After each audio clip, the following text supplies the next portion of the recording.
5 and are currently employed. Well, from our Cape Town studio, we're now joined by Dr. Funeka Bango, who is the Executive Director of AIDS, a company that helps firms to strategize around their HIV AIDS management. Welcome to you, Doctor. You'd think after so long there would be best practices, companies would have this under control, but a report that you wrote suggests otherwise. What is the situation? Evening, Francis. Thank you. At AIDS, we aim to give unique solutions to companies to deal exactly with the HIV AIDS pandemic. We have seen from our research and analysis that people who are not doing well on treatment or who are not on treatment compared to the ones that are on treatment are more absent from work, and so cost companies quite a lot of money.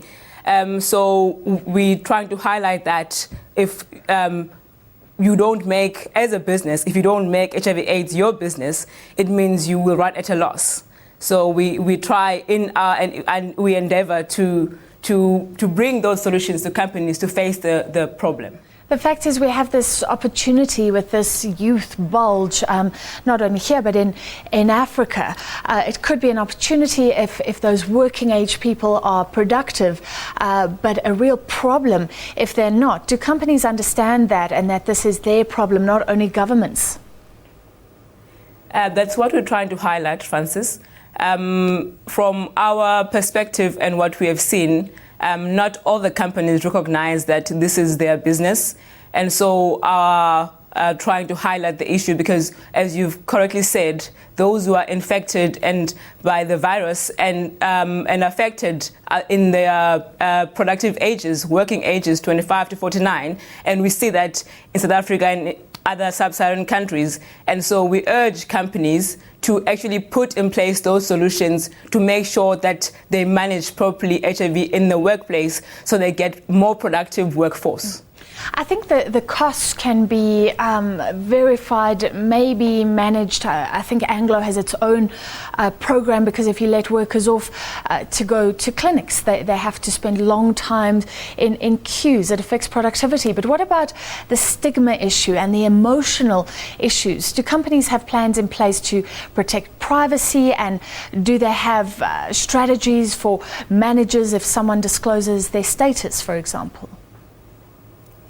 So this is what we urge companies to do. Formulate your policies and procedures to make sure that in the workplace, the people living with HIV are not stigmatized. So I think from our perspective, the biggest problem, access is not a problem anymore. Yes, there is those trade-offs for people who have to go to facilities where they queue the whole day. But if you have stigma in the workplace, if you don't properly manage the disease, you have a problem where actually the absence is more than if the people were let or allowed to go to take that one day off to see their practitioner or to get their medicine. So it's quite a trade-off that employers have to go about. And stigma is still, even though we've come a long way, stigma is still a big problem. And I think, as far as I'm concerned, that is one of our biggest problems. We've come a very, very long way. Access to ARVs is there.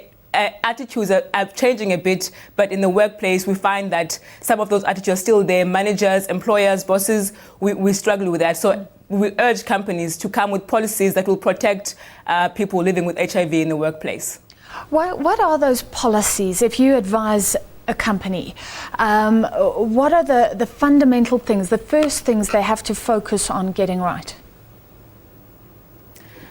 As you understand, we are a healthcare company, not necessarily a human resource company. So from our perspective as AIDS management, we urge companies to be able to create an environment where people are not afraid to come up. They don't have to necessarily disclose to everyone in the company, but the attitudes of managers, of people in power and the companies, we urge the companies to have a sort of an understanding and accommodative solution or in their workplaces where people don't feel like they're going to be prejudiced. People are open to come and talk about their problems to their employer or their managers, to be able to be open and transparent. And that, for us, we've seen that makes a difference.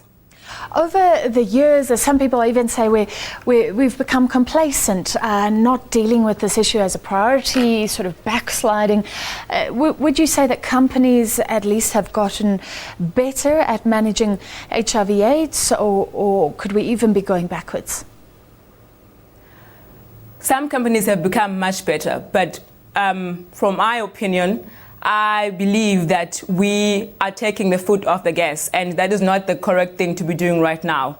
I believe that, yes, we agree that HIV/AIDS is a chronic disease and should be treated like other chronic diseases, but there are still issues regarding the disease: stigma, prejudice, discrimination, ignorance, a lot of things that are going around that are making it more difficult to manage than any other chronic disease. So I think because we are comfortable that there's access to treatment and everything, we are taking our foot off the pedal, or we're taking our focus off, and I truly believe that that is not the right thing to be doing now. And that's why we urge actually everybody, employers, everybody, not even just in the workplace, it's everyone's problem. It should be everyone's business. All right, thank you so much for your time this evening, Dr. Funeka Bango, the Executive Director of Aid for AIDS.